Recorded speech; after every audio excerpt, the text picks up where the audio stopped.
Bappa school থেকে ফিরে এলো। লিফটে ঢুকতেই ওরই ফ্লোরে থাকে অর্কের সাথে দেখা হয়ে গেল। অর্ক আর বাপ্পা একই স্কুলেই পড়ে। বাপ্পা জিজ্ঞাসা করলো, "কি রে, আজ স্কুলে যাসনি কেন?" বাপ্পার কথা শুনে অর্ক বলল, "আজ আমার বাবা আমাকে ঘুরতে নিয়ে গেছিল। আর জানিস কি কিনে দিয়েছে আমাকে?" কথাটা বলেই অর্ক পকেট থেকে একটা আইফোন বের করে দেখালো বাপ্পাকে। বাপ্পা ফোনটা দেখে অবাক হয়ে যায় আর বলে, "ক্লাস এইটেই তোর বাবা আইফোন কিনে দিয়েছে? আর আমার বাবা তো আমাকে সাদামাটা ফোনও কিনে দেবে না এখন।" বাপ্পার কথা শুনে অর্ক হেসে বলে, "কোথায় থাকিস তোরা? এই যুগে আইফোন ছাড়া কিছু চলে নাকি? যার কাছে আইফোন নেই মানুষ তাকে গরিব ভাবে, জানিস?" কিছুক্ষণের মধ্যেই দুজনের ফ্লোর এসে গেল। বাপ্পা ওর ফ্ল্যাটে পৌঁছে গেল। এখন আর ওর কিছুই ভালো লাগছে না, তাই আজ সোজা নিজের ঘরে চলে গেল। অভিমন্যু আর সোনালীর একমাত্র ছেলে বাপ্পাদিত্য। অভিমন্যু প্রাইভেট কোম্পানিতে চাকরি করে। তার বেতনের টাকা থেকে ফ্ল্যাট আর গাড়ির ইএমআইতেই চলে যায়, তাই হাতে বিশেষ কিছুই থাকতো না। কোনো রকমে সংসার চলছিল। এই অ্যাপার্টমেন্টে শিফট হতেই খরচ দ্বিগুণ হয়ে গেছিল। স্ট্যাটাসের কারণে গাড়িও কিনতে হয়েছিল। সোনালি বাপ্পার ঘরে এসে দেখে বাপ্পা চুপ করে শুয়ে আছে, তাই জিজ্ঞাসা করলো, "কি হয়েছে বাবু? শরীর খারাপ নাকি? চল খাবার খেয়ে নে।" বাপ্পা শুয়ে শুয়ে জবাব দিল, "আমার খিদে নেই।" সোনালি বুঝতে পারে যে ও কোনো ব্যাপারে রাগ করেছে। সোনালি বলল, "আমাকে বল তো কি হয়েছে? স্কুলে কেউ কিছু বলেছে নাকি?"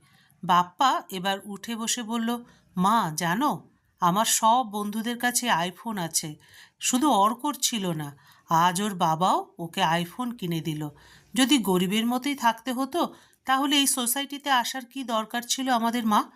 ছেলের কথাটা শুনে সোনালির প্রথমে খুব রাগ হলো, কিন্তু তারপর নিজেকে সামলে বলল, "বাবু, এভাবে বলা ভালো নয়। তুই জানিস আমরা কত কষ্ট করে ফ্ল্যাটটা কিনেছি। এই ফ্ল্যাটের ইএমআই, গাড়ির ইএমআই, এগুলো দিয়ে দেওয়ার পর খুব কষ্টে সংসারটা চলে।" বাপ্পা রাগ করে বসেই ছিল। ও বলল, "হ্যাঁ, এইসব অজুহাতই দিতে থাকো। বাবাকে বলো না কোনো বড় কোম্পানিতে চাকরি খুঁজে নিতে, যেখানে ভালো বেতন পাওয়া যায়।" এবার সোনালির সত্যিই রাগ হয়ে গেল। "হ্যাঁ, তাই তো। তুই ভাবছিস তোর বাবা ইচ্ছে করে কম স্যালারি চাকরি করে? জানিস তোর বাবাকে কত পরিশ্রম করতে হয়? আর বড় বড় কোম্পানি থেকে প্রতিদিন কত লোককে বের করে দেওয়া হচ্ছে। আর কান খুলে শুনে নাও, কোনো আইফোন তোমাকে দেওয়া হবে না। তোমার স্কুলের ফিস দিচ্ছি, সেটাই অনেক। নিজের পড়াশোনায় মন দাও, এসব ফালতু ব্যাপারে নয়।" মাকে রেগে যেতে দেখে বাপ্পার মনে হলো এবার কিছু বললে মা হয়তো মারতেও শুরু করবে, তাই ও চুপ হয়ে গেল এবং মুখ ফিরিয়ে ঘুমিয়ে পড়ল। সন্ধ্যায় অভিমন্যু বাড়ি এলো। "বাপ্পা, এটা কি শুনছি তোমার মায়ের কাছ থেকে? আজ আবার তুমি আইফোনের জেদ ধরেছ? আমি তোমাকে আইফোন দিতে পারবো না। হ্যাঁ, যখন তুমি স্কুল শেষ করবে তখন একটা নর্মাল ফোন পেয়ে যাবে। এর থেকে বেশি আশা করো না আমার কাছে।" বাপ্পা রাগ করে বলল, "বাবা, তুমি জানো এই সোসাইটিতে সবাই আইফোন ব্যবহার করে, আর আমার স্কুলের সবার কাছে আইফোন আছে। সবাই আমার থেকে ভালো কাপড় পরে, সবার কাছে বাইক আছে। আমাদের এখানে আসাই উচিত ছিল না।" অভিমন্যু বাপ্পাকে কখনো ভালো করে কখনো বকাঝকা করে বোঝালেন। তারপর থেকে বাপ্পা বাবার সাথে খুব কম কথা বলতো। একদিন সকালে অভিমন্যু ঘুম থেকে উঠে দেখে বাপ্পা বাড়িতে নেই। অভিমন্যু ছেলেকে খুঁজতে বের হলো, কিন্তু কোথাও পেল না। বাড়িতে ফিরে এসে দেখে সোনালি কাঁদছে। সোনালি একটা চিঠি অভিমন্যুর হাতে তুলে দিল। চিঠিতে লেখা ছিল, "বাবা, আমি বাড়ি ছেড়ে চলে যাচ্ছি। আমি কিছু হয়েই তবেই ফিরে আসব। টাকার জন্য প্রতিটা জিনিসের সাথে কম্প্রোমাইজ করে থাকতে পারবো না।" ছেলের চিঠি পড়ে অভিমন্যু মাথায় হাত দিয়ে খাটে বসে পড়ে। এদিকে বাপ্পা ট্রেন ধরে সোজা মুম্বাই পৌঁছে যায়।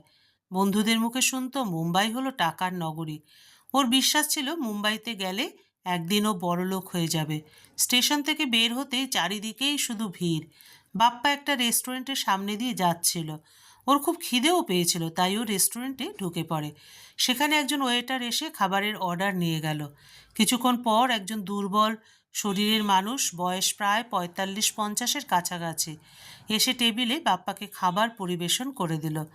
বাপ্পা খাবার খেয়ে যখন রেস্টুরেন্টের মালিককে টাকা দিতে গেল তখনও বলল, "ওই যে লোকটা আমাকে খাবার পরিবেশন করলো, উনি খুবই দুর্বল।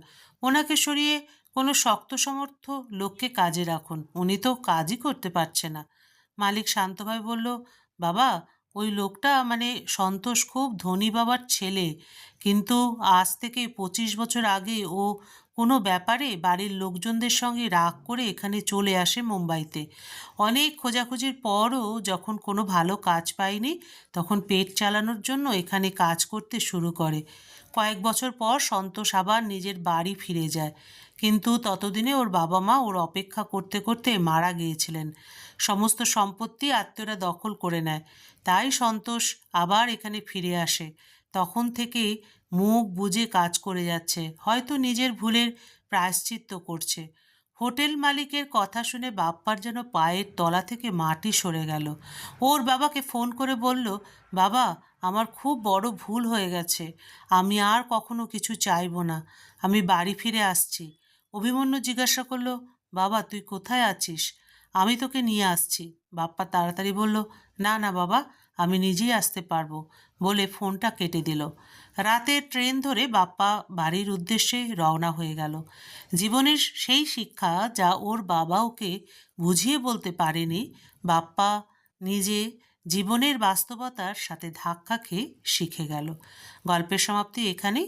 বন্ধুরা, গল্পটি কেমন লাগলো অবশ্যই জানাবেন।